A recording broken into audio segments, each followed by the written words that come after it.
नमस्कार दोस्तों, आप सभी का बहुत बहुत स्वागत है बात तो ही बात में।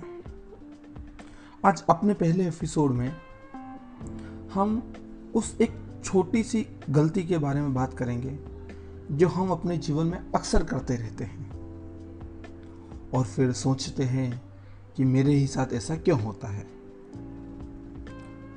इस छोटी की गलती को एक कहानी के जरिए समझते हैं। होता है यूं कि एक बार एक महात्मा होते हैं। वो एक गांव में जाते हैं। गांव में कुछ समय रहने के बाद महात्मा के मन में यह ख्याल आता है कि प्रसाद का वितरण करवाया जाए। महात्मा अपने चेलों से कहते हैं कि पूरे गांव में ढिंडोरा पिटवा दिया जाए। तय समय पर, तय वक्त पर पूरा गांव इकट्ठा हो जाता है महात्मा जी के सामने। तब महात्मा जी कहते हैं कि उन्हें एक बड़ा बर्तन दिया जाए, एक रस्सी दी जाए। सबसे पहले गांव वाले वैसा ही करते हैं, एक बड़ा बर्तन देते हैं और एक रस्सी देते हैं। महात्मा जी अपने चेलों से कहते हैं कि इस बड़े बर्तन को एक बड़ी टहनी पे टांग दिया जाए, एक मजबूत टहनी पे टांग दिया जाए। गुरु के चेले वैसे ही कार्य करते हैं और महात्मा जी पूरे गांव वाले को आदेश देते हैं कि कल मुझे एक बहुत बड़ा महाप्रसाद करवाना है खीर का। इसीलिए आप सब जने अपने अपने घरों से एक एक लोटा दूध लाकर इस पात्र के अंदर डाल दें। सारे गांव वाले हाँ कहते हैं और अपने अपने घर चले जाते हैं। तभी उनमें से एक गुरु का चेला पूछता है कि गुरुदेव, आपने इस बड़े बर्तन को इस टहनी पे क्यों बंधवाया? गुरुदेव कहते हैं कि गांव में अलग अलग प्रकार के इंसान हैं।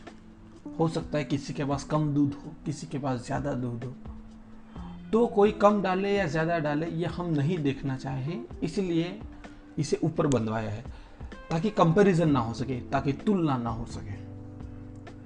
जब सारे गांव वाले घर चले जाते हैं तब उस गांव में एक आदमी होता है। उसके दिमाग में ये बात आती है कि जब सारा गांव ही दूध डाल रहा है तो क्यों ना मैं उस पात्र में एक लोटा पानी डाल दूं। क्योंकि जब सारा गांव दूध डालेगा और इतने सारे दूध में एक लोटा पानी अगर मिल जाएगा तो किसी को कुछ मालूम नहीं चलेगा कि किसने दूध मिलाया है या किसी ने पानी।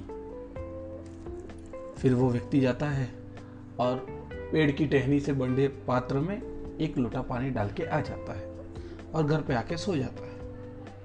अगले दिन सुबह जब महात्मा वो पात्र नीचे उतारते हैं तब देखते हैं कि उस पात्र में सिर्फ पानी ही पानी है, एक बूंद दूध नहीं है। महात्मा विचार करने लग जाते हैं कि ऐसा क्या हुआ। तो होता है यूं कि जिस तरह वो अकेला व्यक्ति ये विचार करता है कि मेरे एक लोटा दूध न डालने से क्या फर्क पड़ जाएगा, उसी तरह बाकी गांव वाले भी ऐसा ही विचार करते हैं कि अगर हमारे एक लोटा दूध न डालने से क्या फर्क पड़ जाएगा। तो हमारे जीवन में बहुत सी बार ऐसा ही होता है कि हम ये समझते हैं कि मेरे अकेले के ना करने से क्या हो जाएगा, मैं ये क्यों करूं, मैं वो क्यों करूं, सिर्फ मैं ही क्यों करूं। ये भावना हम सब में होती है, कहीं ना कहीं होती है। जब भी हम कुछ कार्य करते हैं तो सबसे पहले हम यही सोचते हैं कि मैं इसे क्यों करूं। तो जब हो सकता है जब आप ऐसा सोच रहे हो तब दूसरे लोग भी वैसा ही सोच रहे हो, और ऐसा करने से कोई काम नहीं होता। चाहे हमारे घर का हो, देश का हो, समाज का हो, किसी भी चीज का हो। जिस तरह हम साधारण ट्रैफिक रूल्स का नियमों का पालन नहीं करते, किसी भी तरह के नियमों का पालन नहीं करते, नियमों की अनदेखी करना हमारी आदतों में आ चुका है। और फिर हम सोचते हैं कि देश का कुछ नहीं हो रहा है, समाज का कुछ नहीं हो रहा है, व्यवस्थाओं का कुछ नहीं हो रहा है। तो उन व्यवस्थाओं के ना होने में हम भी उतने महत्वपूर्ण हैं जितने कोई और है। इसीलिए हमेशा अच्छी शुरुआत स्वयं से करें। हम स्वयं ही अच्छे क्यों न बने। जब तक हम नहीं करेंगे तब तक दूसरा कैसे करेगा। और कभी इन चीज़ों पे ध्यान बिल्कुल ना दें कि मैं करूँ या ना करूँ, इससे दूसरों को क्या फ़र्क पड़ेगा। हो सकता है जैसा आप सोच रहे हो वैसा हर सब सोच रहे हो। इस तरह कोई कार्य कभी पूर्ण नहीं होता है। इसीलिए हमेशा अपना काम स्वयं करें, और कोई करे या ना करे हम ज़रूर करें, ताकि हमारे सामने कभी ऐसी विकट परिस्थिति नहीं आए, या ऐसी परिस्थिति में हमें कभी ऐसा न लगे कि काश अगर हम करते तो वो कार्य हो जाता।